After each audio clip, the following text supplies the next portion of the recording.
masyarakat yang memang tidak punya rekening bank, lalu apalagi manfaat yang bisa didapatkan apabila penyaluran bansos ini menggunakan fintech? Saya kira yang pertama soal apa namanya,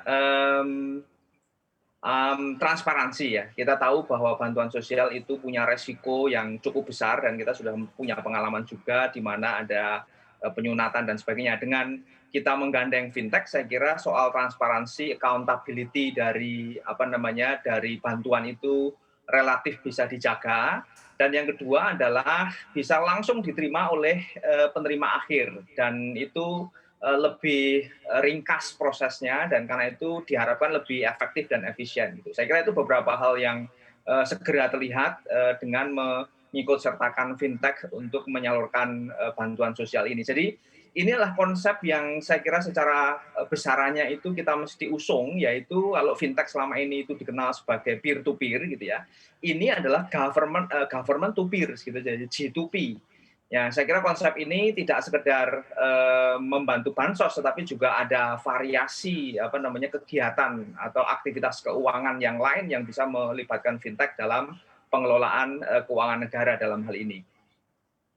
Baik, tapi dari segi infrastruktur, Anda menilai apakah fintech-fintech di Indonesia ini sudah siap begitu? Karena banyak juga daerah di Indonesia yang bahkan belum tersentuh oleh koneksi internet dan bahkan warganya juga tidak memiliki ponsel begitu.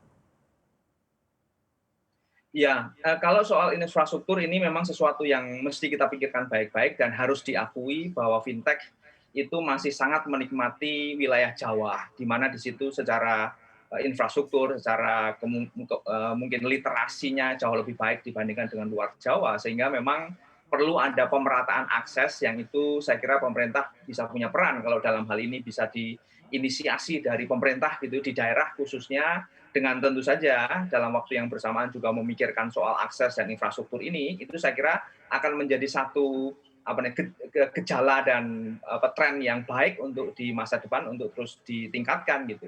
Itu satu hal soal infrastruktur, tapi hal lain juga saya kira regulasi. Jadi regulasi juga mesti lebih memungkinkan tumbuhnya fintech-fintech tidak hanya di Jawa. Gitu.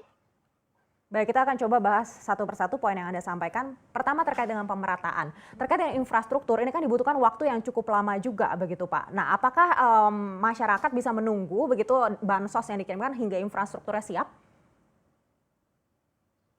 Tentu saja kita tidak akan menunggu siap dalam pengertian sempurna ya, maksudnya optimal. Kita tentu saja pertama-tama adalah mengoptimalkan yang sudah ada, yang infrastruktur yang sudah ada dan secara umum saya kira kita sudah cukup baik satu dalam hal backbone teknologi kita sudah cukup memadai meskipun tetap harus ada upaya untuk terus-menerus memeratakan akses infrastruktur teknologi itu.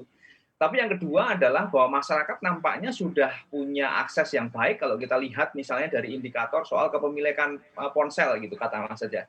Itu saya kira indikator yang baik bahwa masyarakat Indonesia cukup punya akses ke dalam teknologi yang sederhana dalam hal ini ponsel dan itu adalah infrastruktur yang cukup memadai kalau kita bicara soal akses kepada fintech gitu.